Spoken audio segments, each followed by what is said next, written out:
सौतेली बहनें रंगापुर नाम के गांव में शालिनी नाम की एक औरत रहा करती थी। उसे दो बेटियां थी। एक का नाम था शिवानी और दूसरी का सुहानी। शिवानी जब छोटी थी तब उसकी माँ गुजर गई थी, जिसके कारण उसके पिता रघु ने दूसरी शादी कर ली। मगर उनका भी कुछ सालों में बीमारी की वजह से देहांत हो गया और इसी वजह से शिवानी के मन में उसकी माँ और बहन के प्रति प्रेम उत्पन्न नहीं हो पाया। शिवानी और सुहानी में हमेशा झगड़ा हुआ करता था। दोनों भी बहनें एक दूसरे से कभी प्यार से बात नहीं करती थी।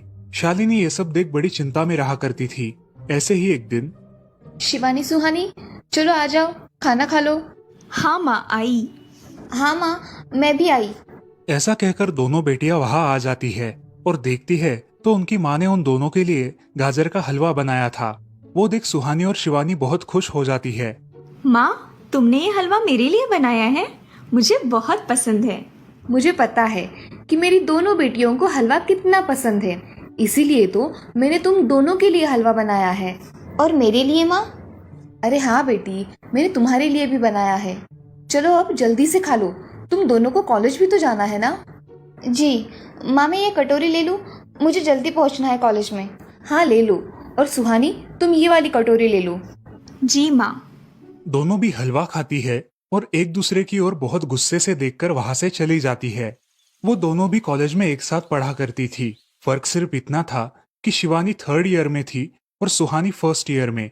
उन दोनों में 2 साल का अंतर था।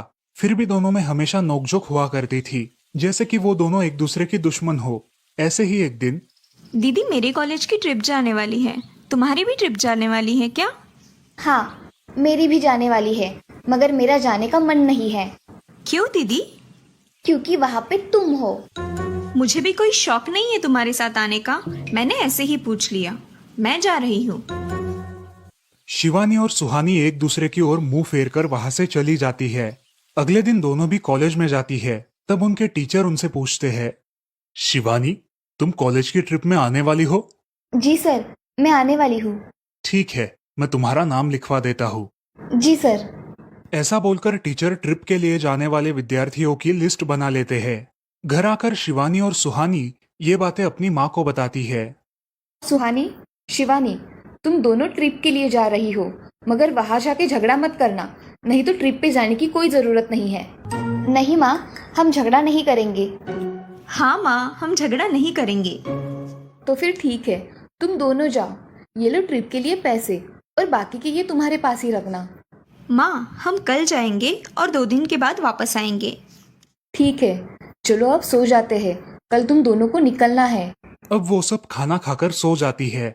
अगले ही दिन सुबह उठकर वो दोनों भी अपने अपने बस में बैठकर ट्रिप के लिए निकल जाती है और इधर शालिनी अपने काम में व्यस्त हो जाती है। ऐसे ही कुछ देर बाद शालिनी को शिवानी का फोन आता है।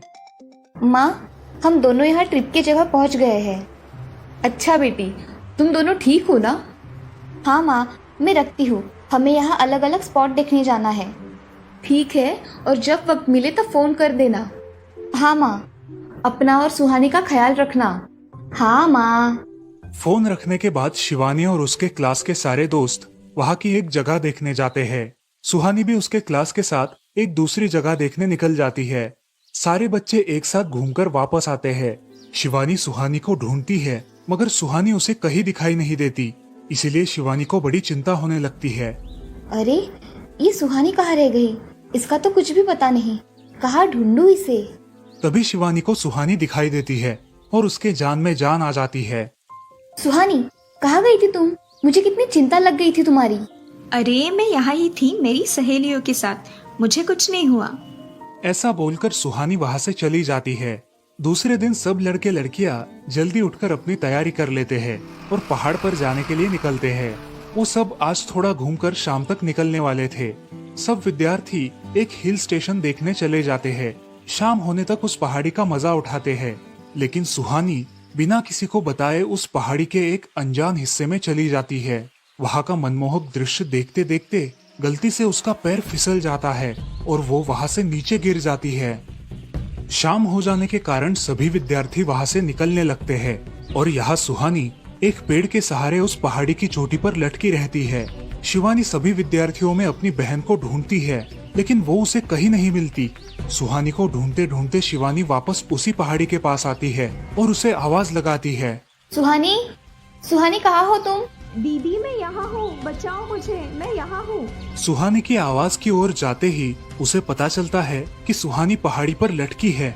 ये सब देखकर शिवानी बहुत घबरा जाती है। शिवानी अपनी पूरी ताकत लगाकर उसे ऊपर खींच लेती है। तुम यहाँ क्यों आई थी? अगर तुम्हें कुछ हो जाता तो मैं क्या करती? माँ को क्या जवाब देती? दीदी मेरा पैर फिसल कर मैं वहाँ गिर गई। मैंने बहुत आवाज दी मगर मेरी आवाज किसी ने नहीं सुनी। तुम ढूंढती हुई आई और मुझे बचा लिया। तुम दुनिया की बेस्ट दीदी हो। हाँ सुहानी, चलो अब घर जाने के लिए देर हो जाएगी, बस निकल जाएगी।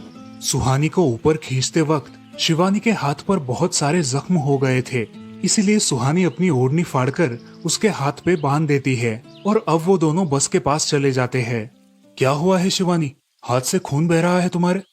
कुछ नहीं सर, मैं वहाँ पे गिर गई थी, अब मैं ठीक हूँ। टीचर और सारे छात्र गाड़ी में बैठकर घर जाने के लिए निकलते हैं। घर आने के बाद शिवानी सारी हकीकत अपनी माँ को बताती है और वो सब सुनकर माँ दोनों को गले लगाकर रोने लगती है। तुम दोनों एक दूसरे के साथ होते हो, इसीलिए मुझे कोई टेंशन नहीं रहता, मगर मेरी बच्चियों, खुद का भी ख्याल रखा करो।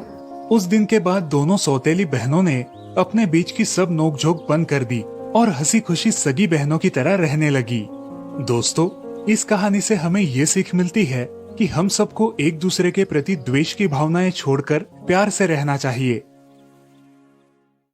चंदनपुर नाम के गांव में चंपा नाम की एक औरत रहती थी। पति, 2 बच्चे और एक बेटी, ऐसा उनका पूरा परिवार था। उसका पति श्रीधर पोस्ट ऑफिस में जॉब करता था। उसके कमाई से ही घर चलता था। चंपा ने अपने घर के सामने एक छोटी सी दुकान खोल के रखी थी। उससे उसे जो भी मुनाफा होता वो अपनी बेटी की शादी के लिए जमा करके रखती। ऐसे ही बहुत दिन बीत जाते हैं। अब बच्चे भी बड़े हो जाते हैं। बड़ा बेटा अशोक डॉक्टर और छोटा बेटा रवि वकील बन जाता है और दोनों अपनी ट्रेनिंग पूरी करने लगते हैं। एक दिन उनकी बहन ज्योति के लिए एक अच्छा रिश्ता आता है और ज्योति की शादी पड़ोस के गांव के सरपंच जी के बेटे से हो जाती है। ज्योति बहुत ही कामचोर और गुस्सा करने वाली होती है। इसी कारण उसके ससुराल से उसे निकाल दिया जाता है। वो अपने पति को लेकर अपने मायके रहने आती है। अब चंपा का जमाई दुकान चलाता है और चंपा और ज्योति आराम से वहाँ रहती है। अरे ज्योति, जरा अपने कामचोर पति को कुछ काम करना क्यों नहीं सिखाती हो? कुछ काम का नहीं है वो। अरे हाँ माँ, उनके पिताजी ने तो उन्हें ही घर से निकाल दिया और हमारे माथे मर दिया। जाने दो, पति है। माँ और बेटी इसी तरह तानेबाजी करती रहती। अब बड़े बेटे अशोक की शादी उन्हीं के गांव के एक लड़की से करा दी गई, लेकिन उस लड़की से भी चंपा बहुत काम करवाती और वो बेचारी सासू माँ का आदर करके सब काम चुपचाप करती थी। एक दिन वो काम करके थक गई और एक जगह पर बैठ गई। ए कामचोर कमला, इतना सारा काम पड़ा है घर में, क्या वो तुम्हारा बाप आके करेगा? चलो उठ, काम कर। हाँ हाँ माँ जी, करती हूँ। ऐसा कह के कमला अपने काम पर लग जाती है और सारा काम खत्म कर देती है। चंपा अपने बेटे अशोक से घर आने के बाद चुगलियां किया करती थी। अशोक घर आकर कमला को बहुत भला बुरा कहता और कभी कभी तो उस पर हाथ भी उठाया करता था।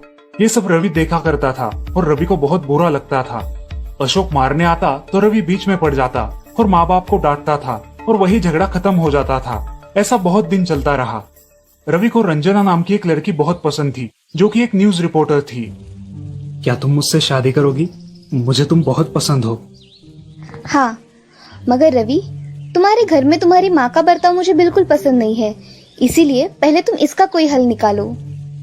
अरे रंजना, मैं हूँ ना तुम्हारे साथ, तुम्हें टेंशन की क्या बात है?